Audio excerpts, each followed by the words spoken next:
पूर्व रक्षा मंत्री जॉर्ज फर्नांडिस का आज दिल्ली के लोधी रोड स्थित शवदाह गृह में अंतिम संस्कार किया जाएगा। उनकी इच्छा के मुताबिक दाह संस्कार के बाद उनकी अस्थियों को दफनाया जाएगा। जॉर्ज फर्नांडिस का लंबी बीमारी के बाद मंगलवार की सुबह निधन हो गया था। जॉर्ज फर्नांडिस के निधन पर बिहार सरकार ने जहां 2 दिनों के राजकीय शोक की घोषणा की, वहीं मंगलवार को दिन भर उन्हें श्रद्धांजलि देने वालों का तांता लगा रहा, भीड़ लगी रही। शाम को बीजेपी अध्यक्ष अमित शाह भी उन्हें श्रद्धांजलि देने पहुंचे थे।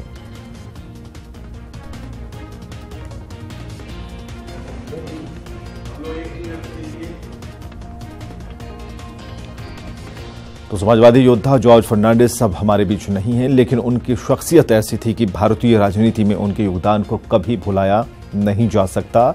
आखिर किस जीवट के थे सबसे बड़े फाइटर, रिपोर्ट देखिए।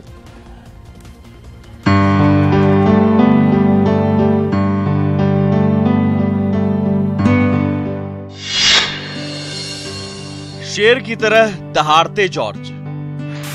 For me fights are my life.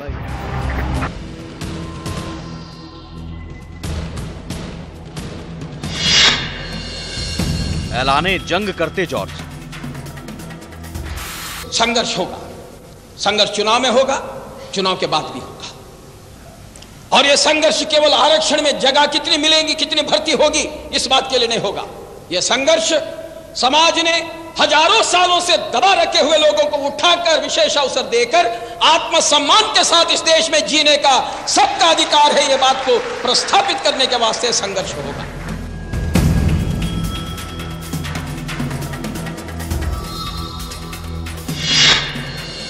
विरोधियों को ललकारते जॉर्ज। जिनके हाथों में सत्ता है, जिनके हाथों में रिक्रूट करने का अधिकार है, जिनके हाथों में सब कुछ बागडोर देश की है, वो उस गरीब को कभी मौका नहीं देता है। उसको आरक्षित रोजगार करा के दे दो, हम इतना ही कहते हैं। तो इस पर बर्बाद कर दिया हम लोगों ने।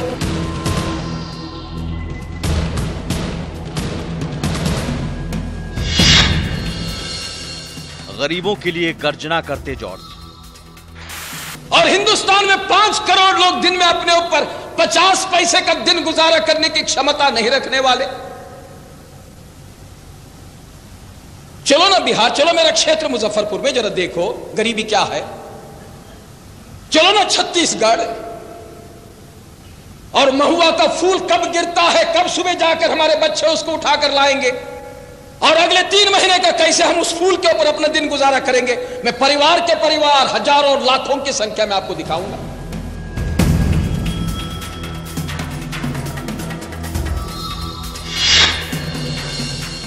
जाति धर्म की सियासत पर तंज कसते जॉर्ज। इस देश में इतनी बुद्धि है, जब हिंदुस्तानी अमेरिका जाता है तो सबके ऊपर मात कर देता है, और जब हिंदुस्तानी अपने देश में आ जाता है, कहां अपने जात में, कहां अपने धर्म में फंस जाता है और अपने को भी बर्बाद करता है, अपना देश को भी बर्बाद करता है। और आज इस विभाजन को बढ़ाने का प्रयास जहां जहां होता हो, फिर वो कभी जात के नाम पर होता हो, और आज हिंदुत्व के नाम पर, धर्म के नाम पर आज इस विभाजन का प्रयास इस देश में करने की बात होती हो।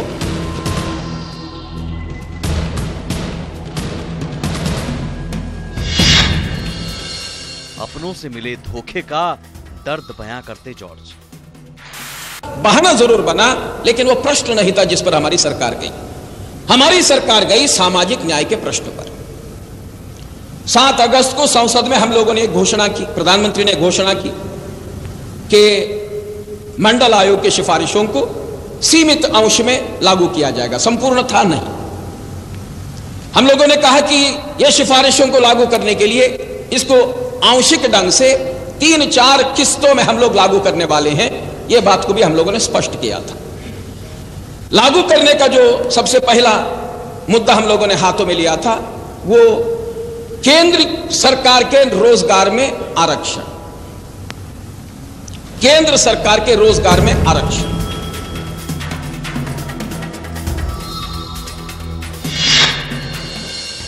विरोधियों को भी खूब लुभाते जॉर्ज। कहां फंसे हुए हैं जॉर्ज साहब? जॉर्ज साहब आप मुख्य दर्शक हैं। आपने हमको समाजवाद का पाठ पढ़ाया था, मुलायम सिंह को पढ़ाया था। आप कहां बैठ के टुकुर टुकुर देख रहे हैं?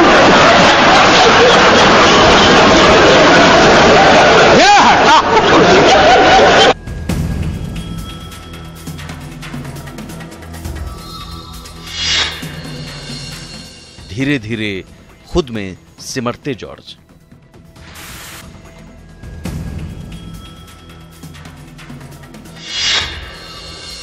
और सबको रुलाकर चले गए जॉर्ज।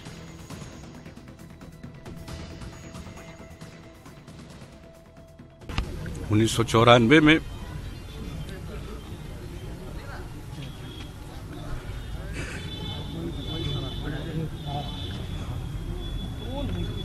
उन्हीं के नेतृत्व में नई पार्टी बनी और उनके नेतृत्व और मार्गदर्शन में जो कुछ भी सीखने का अवसर मिला और आज जो कुछ भी लोगों की सेवा के लिए करने की कोशिश करते हैं,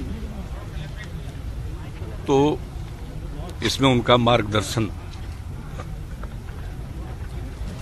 हम सब लोगों के लिए बहुत ही महत्वपूर्ण है। सबसे बड़े लड़ैया जॉर्ज। आगे बढ़ते हैं। पीएम मोदी ने परीक्षा पर कार्यक्रम के जरिए शिक्षकों, छात्रों और अभिभावकों से संवाद किया और परीक्षा के दौरान आने वाले दबाव को खत्म करने का मूल मंत्र दिया और साथ ही परीक्षा में नंबर लाने के टिप्स दिए। कुछ खिलौने के टूटने से बचपन नहीं मरा करता है। मैं समझता हूं इसमें बहुत बड़ा संदेश है। कुछ खिलौने के टूटने से बचपन नहीं मरा करता है। एक आध एग्जाम में कुछ इधर उधर हो जाए तो जिंदगी ठहर नहीं जाती है। पीएम मोदी का संदेश उन छात्रों, अभिभावकों और शिक्षकों के लिए है जो परीक्षा के दौरान दबाव में रहते हैं। परीक्षा पर चर्चा कार्यक्रम के दौरान देश के अलग अलग राज्यों से आए बच्चों और अभिभावकों ने पीएम मोदी से परीक्षा के दौरान दबाव को कम करने के लिए सवाल पूछे। केरल के एक छात्र ने भी पीएम मोदी से सवाल किया। महोदय, हमारे पेरेंट्स और हमारे टीचर्स का हमारे ऊपर कुछ ज्यादा ही उम्मीद रहती है, जिसकी वजह से हमारे ऊपर बहुत प्रेशर भी रहता है। महोदय, मुझे लगता है आपका भी हाल कुछ हमारे जैसा है। देशवासियों को आपसे कुछ अधिक ही अपेक्षाएं हैं। प्रधानमंत्री जी, आप हमें बताइए, आप इस एक्सपेक्टेशंस के साथ कैसे डील करते हैं और हम इसके साथ कैसे डील करें? रोहित के सवाल पर पीएम मोदी ने जीवन जीने के मतलब को समझाया। रीना ने जो कमाल दिखाई है, दो हाथ नहीं, एक पैर नहीं, फिर भी जिंदगी का जज्बा कुछ और है। लोग कहते हैं कि मोदी ने बहुत एस्पिरेशन जगा दिए। मैं तो चाहता हूं 125 करोड़ देशवासियों के 125 करोड़ एस्पिरेशन होने चाहिए। उसको उजागर करना चाहिए। देश तभी चलता है जी। अपेक्षाओं के बोझ में दबना नहीं चाहिए। हमें अपेक्षाओं को पूरी करने के लिए अपने आप को सज्ज करना चाहिए। पीएम मोदी देश भर से आए बच्चों और अभिभावकों के सवालों का जवाब देते हुए लक्ष्य तय करने के भी मंत्र दिए। लक्ष्य अपने सामर्थ्य के साथ जुड़ा हुआ होना चाहिए और अपने सपनों की ओर ले जाने वाला होना चाहिए। ऐसा ना हो कि सपने ही मरे पड़े हो तो सामर्थ्य ही मरता चला जाता है, और ऐसी जिंदगी कभी नहीं होनी चाहिए। और इसलिए मेरा मत रहेगा कि लक्ष्य साफ होने चाहिए। परीक्षा में चर्चा के दौरान पीएम मोदी ने बच्चों को तकनीकी के साथ ज्ञान की दिशा में जुड़ने का भी सुझाव दिया और पेरेंट्स से भी बच्चों पर अपने सपनों का बोझ नहीं डालने की अपील की। Bureau report, news 18 network. Ram मंदिर निर्माण के लिए केंद्र सरकार ने नई याचिका के साथ सुप्रीम कोर्ट का दरवाजा खटखटाया है। केंद्र सरकार ने कोर्ट से अपील की है कि अयोध्या में जो गैर विवादित जमीन है उसे राम जन्मभूमि न्यास को सौंप दिया जाए और इस याचिका से राम भक्तों में उम्मीद की नई किरण जगी है।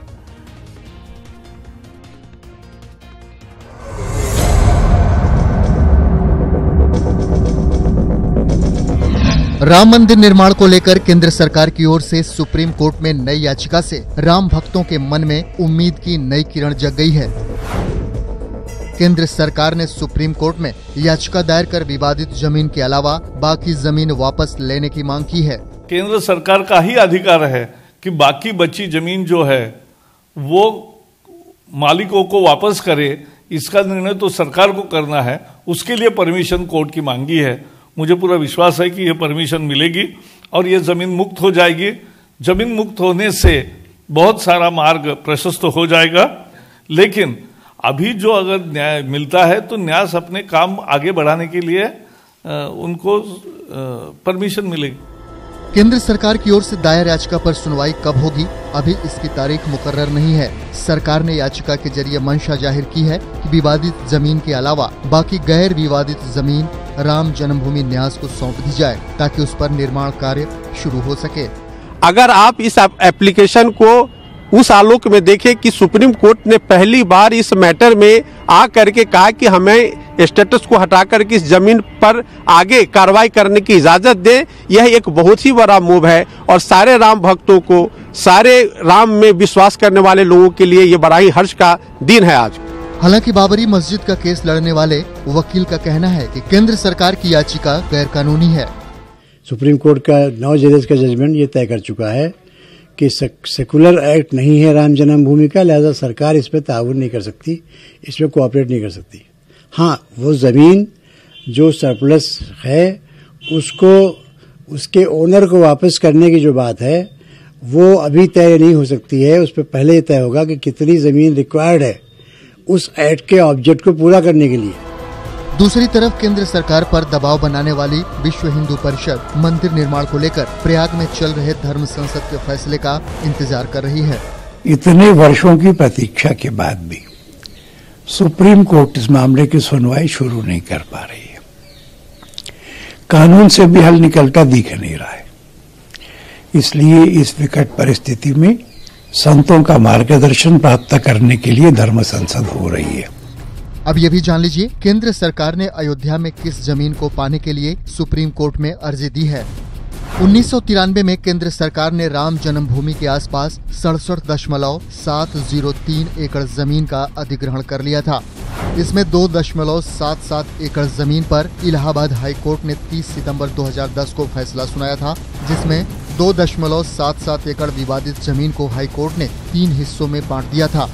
रामलला विराजमान स्थल को हिंदू महासभा को दिया, दूसरा हिस्सा निर्मोही अखाड़े को मिला और तीसरा हिस्सा सुन्नी वक्फ बोर्ड के खाते में गया। केंद्र सरकार की नई याचिका में विवादित ढांचा वाले केवल 0.313 एकड़ जमीन विवादित है, जबकि दूसरे पक्षों का मानना है कि 2.77 एकड़ जमीन पर विवाद है। केंद्र सरकार ने 0.313 एकड़ विवादित जमीन को छोड़कर बाकी गैर विवादित जमीन राम जन्मभूमि न्यास को सौंपने की मांग की है, जिस पर सुनवाई होनी बाकी है। ये भी बता दें कि इससे अलग 29 जनवरी से राम मंदिर मामले की सुनवाई होनी थी, लेकिन 5 जजों की पीठ में से एक जज के छुट्टी पर जाने से सुनवाई टल गई। Bureau report, news 18 network.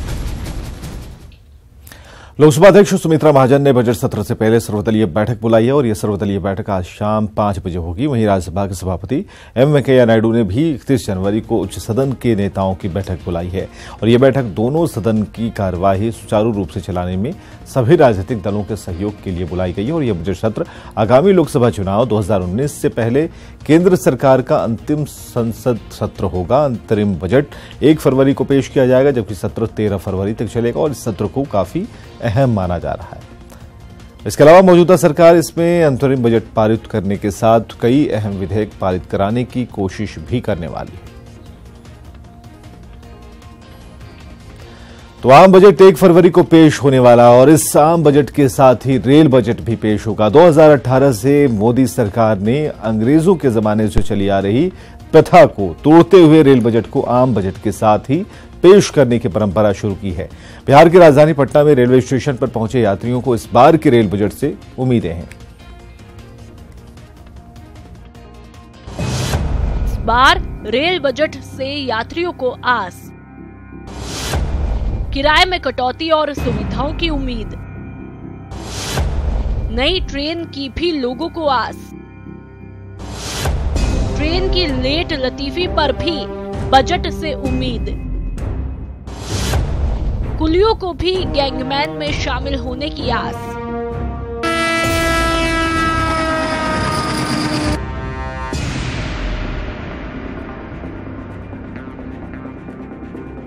Modi सरकार 1 फरवरी को बजट पेश करने जा रही है और ये बजट वर्तमान की मोदी सरकार का आखिरी बजट है।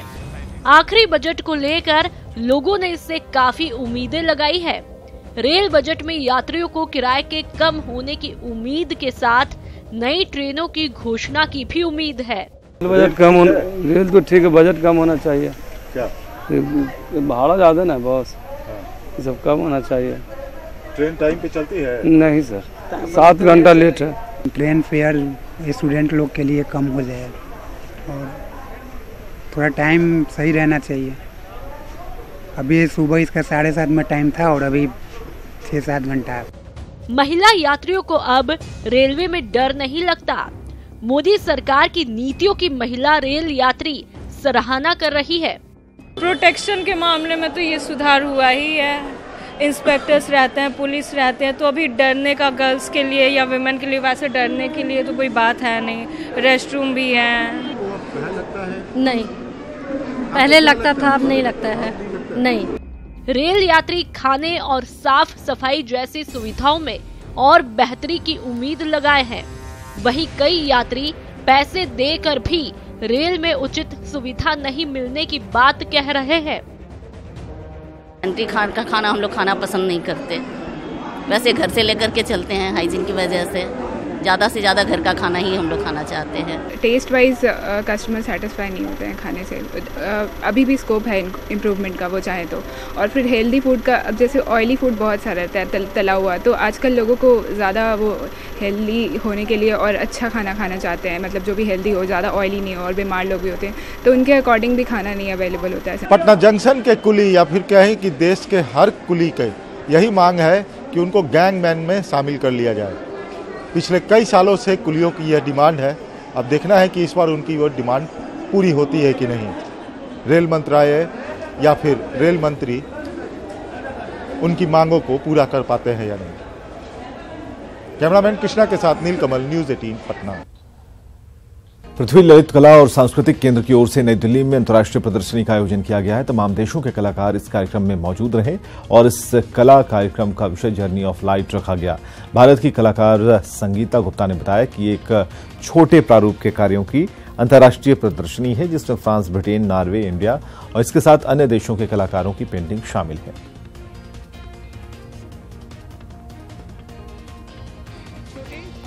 पेंटिंग्स हैं, स्मॉल फॉर्मेट्स के हैं। तो मेरे जो काम है ये थोड़े कुछ पुराने काम मैंने लगवाए हैं इसमें।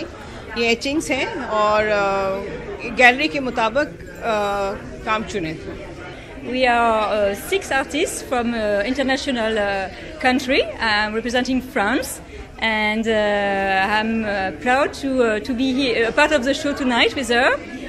I'm working on Indian women. हमारे उसका टाइटल जर्नी ऑफ लाइट है। जर्नी ऑफ लाइट से मतलब जो हमारी रोशनी होती है, आलोक होता है, सूर्य की रोशनी होती है। श्रीनगर में सांस्कृतिक शो का आयोजन किया गया। इसमें युवा कलाकारों ने अपनी कला का प्रदर्शन किया और इस कार्यक्रम का मकसद युवाओं को एक मंच देना था। और इस कार्यक्रम का आयोजन सर्दी को अलविदा करने के लिए भी हर साल आयोजित किया जाता है।